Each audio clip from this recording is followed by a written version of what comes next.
This time we're talking about Ophelia, and to do that successfully I would like to refer to three of the prominent film versions that have appeared over the last 50 years. The 1964 film by the Russian director Kozintsev with Anastasia Vetlinskaya playing the role of Ophelia. I'm talking about the 1996 lavish 19th century version of Hamlet, directed by Branagh, with Kate Winslet in the role of Ophelia, and the 2009 BBC production in which David Tennant plays Hamlet and Maria Gale plays the role of Ophelia.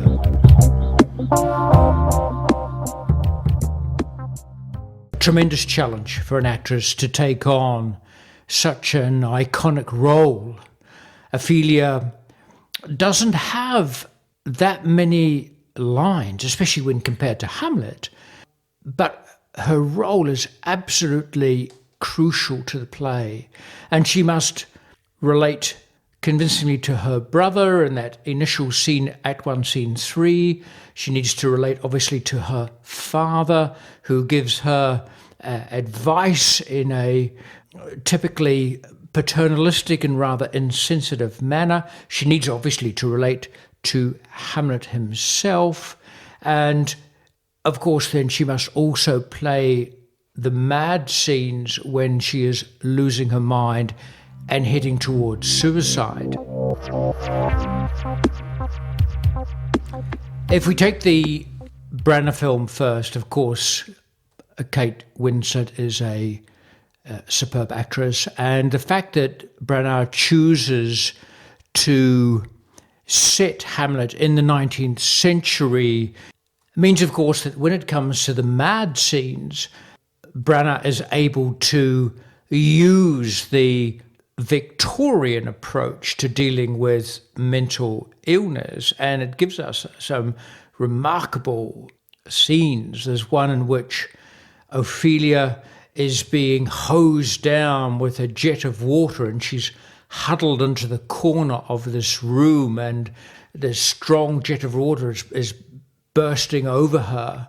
And finally, when the person stops this treatment, current in the Victorian era for dealing with mental illness, and retires from the room, she opens her mouth and she has in fact secreted on her tongue the key to that room, and that will allow her to escape from that room and eventually go to the brook where she will commit suicide.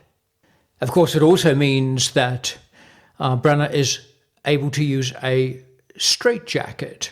Ophelia wears a straitjacket and has her hands strapped to her sides, and in fact the buckle is loosened by the Queen at one point when they are together.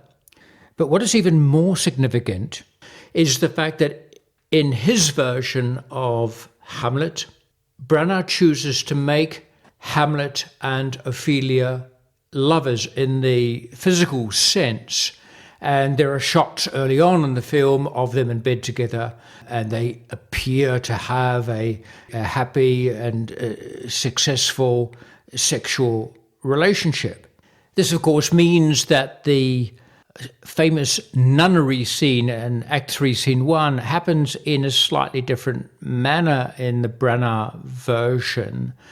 Hamlet and Ophelia initially meet a little bit off to one side, where they are not observed by Claudius and Polonius, and they kiss, and there is obvious tenderness between them. And then, of course, as Hamlet becomes suspicious about being observed and feels that his feelings for Ophelia have been betrayed by this dishonest spying situation into which he has been entrapped, the scene gradually becomes more violent, and there is this very powerful moment when Hamlet drags Ophelia along by the arm as he rips open the doors with these mirrors on them to see if the king and Polonius are hiding behind one, and then it ends up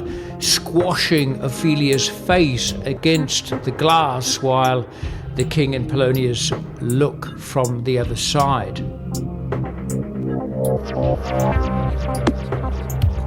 Everyone who is a Shakespeare enthusiast has their own views about how these plays should be played and how roles should be interpreted.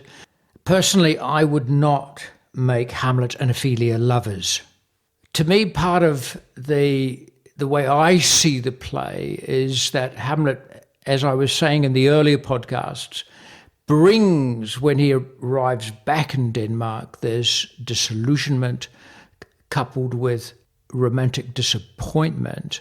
And to me, one of the things he sees in Ophelia is a type of purity, something unworldly, something free from taint, something that can develop and bloom and blossom, and that is like a balm, B-A-L-M, like a balm to his disillusioned and disenchanted soul.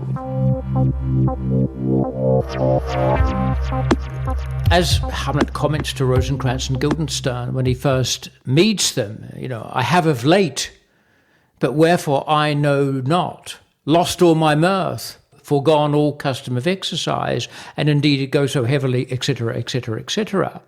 Is this the sort of thing you would say if you were in the full flush of a warm, loving sexual relationship with a beautiful young woman? Personally, I do not think so.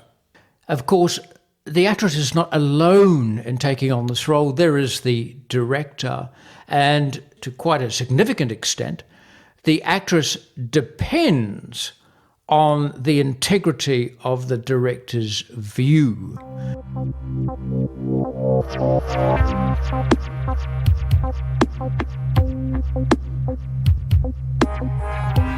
2009 BBC version of Hamlet is a marvellous piece of work. David Tennant in the title role, Patrick Stewart famously playing Claudius and playing it superbly, Penny Downey also excellent as Gertrude, two wonderful actors playing Rosencrantz and Guildenstern, and Maria Gale strong in the role of Ophelia.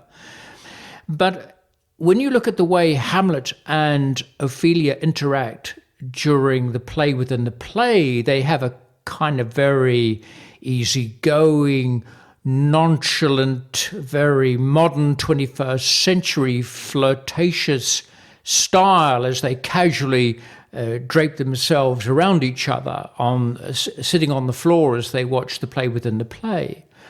The sort of knowingness that Ophelia has in that scene is mirrored in Act 1, Scene 3, where we see her with her brother. And there's a wonderful moment when Laertes has been sermonizing and saying, oh, be careful with Hamlet, he's only playing with you, and, be careful not to get involved in a physical relationship with him, etc.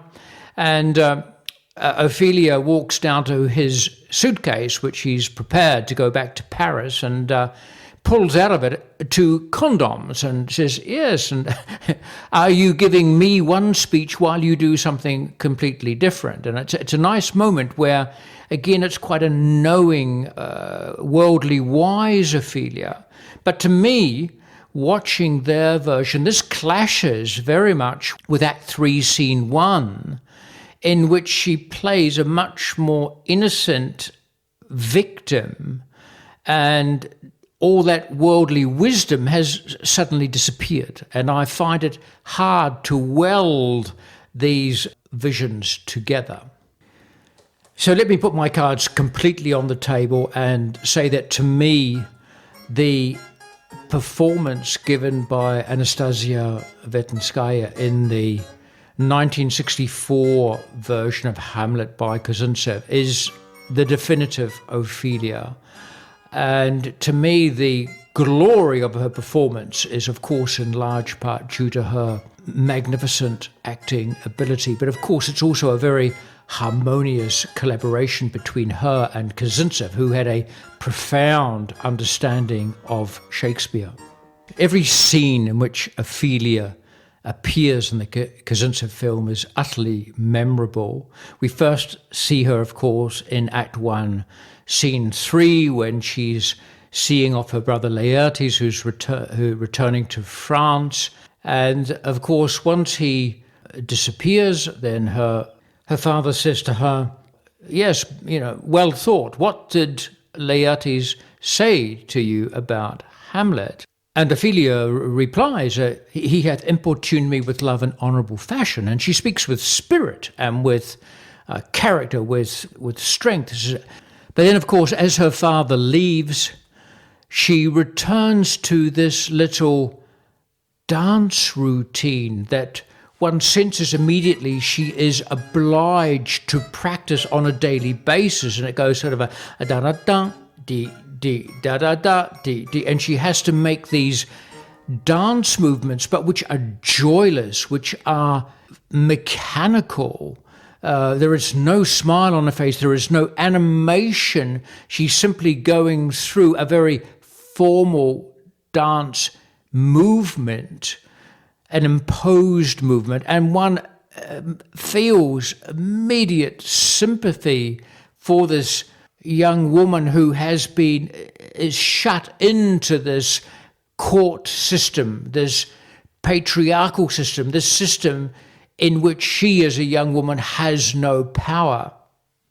And indeed, to digress for a moment, part of the tragedy of Hamlet stems from the fact that women have no agency. And I mean this in an extremely literal sense.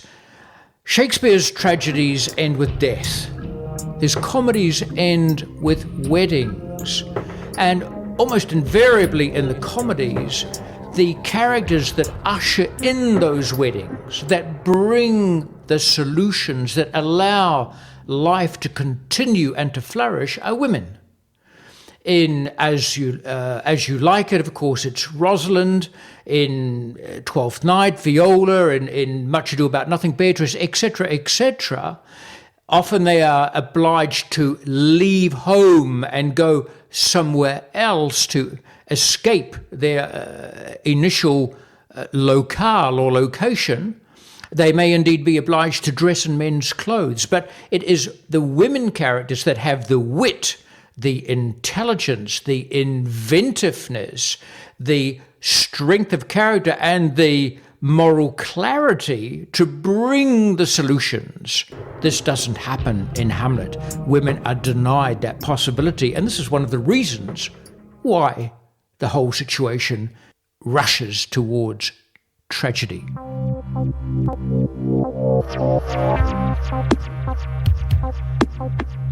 As I was saying earlier, I don't feel any love or indeed any real affection even between Hamlet and Ophelia in the BBC 209 nunnery scene. One does feel it between Branagh and Kate Winslet. We know that they are lovers and we see then the tenderness, we observe it in that scene. But the scene between Smolonovsky and Vertinskaya in Kozintsev Hamlet, the Act 3, Scene 1, the nunnery scene, is extraordinary. It's an absolutely splendid scene, and I'm just staggered by the amount of understated electricity those two actors generate in such a short time. Hamlet more or less throws Ophelia against a wall and has his arm across her chest and brings his face and lips very close to hers. And you can feel the desire, you can feel the sexual energy and tension.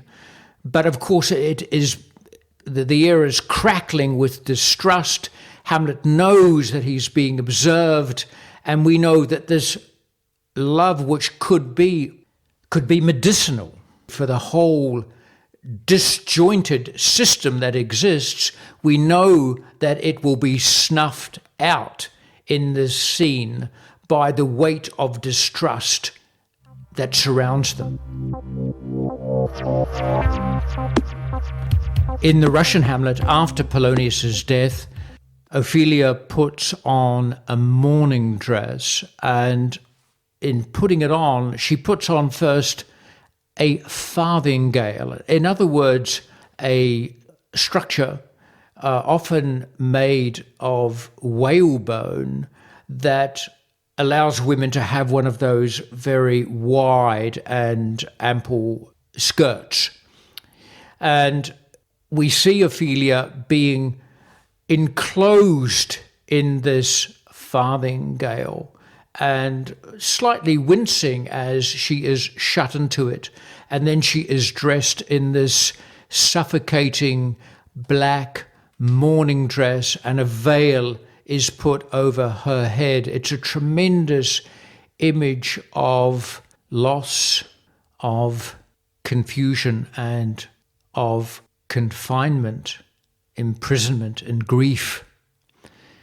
Ophelia goes out into the same hall where she met Hamlet during the nunnery scene, and she squints her eyes and she holds up her hands, and we actually feel her losing the acuity of her five senses as she begins to recede into her own grief. And at one point, while she's out in this hall, and there are various old Russian ladies around her, like crones. We have this wonderful word in English, crones, C-R-O-N-E, crones, dressed always in dark clothes, like priestesses of death that surround her, and they never speak, they just observe. They are integrated into the machinery of state and the machinery of formal ceremony. And at one point, one of them again plays this da-da-da, da-da, da-da-da, da-da music, and Ophelia is frightened and immediately starts to execute like a puppet the same mechanical, joyless dance movements that we saw at the very beginning of the play. So, to summarize, for me, and of course we all have our own opinion and our own impressions, our own way of looking at these things, but to me, in the Kozintsev Hamlet, you have a perfect marriage of a brilliant young actress with a wonderful director, a director who could feel in this play of Hamlet the tragic confinement of the situation in which Ophelia finds herself, and also the type of character that Hamlet really is: curious, restless, disillusioned, disappointed, confused, explosively passionate, a tempestuous nature.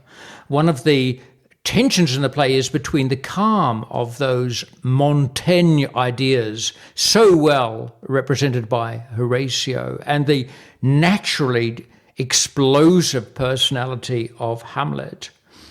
And of course, Hamlet also, as I have suggested earlier, brings to the castle the romantic disappointment that he suffered back in his student life in Wittenberg. And that's why it's so tragic and touching that the balm, the repair, the possibility that a successful love affair and marriage with Ophelia would have represented, how that could have brought not only tranquility and contentment and a new optimism to Hamlet's tortured soul, it could indeed have brought happiness to the whole state. It's a tragedy, and it is not to be.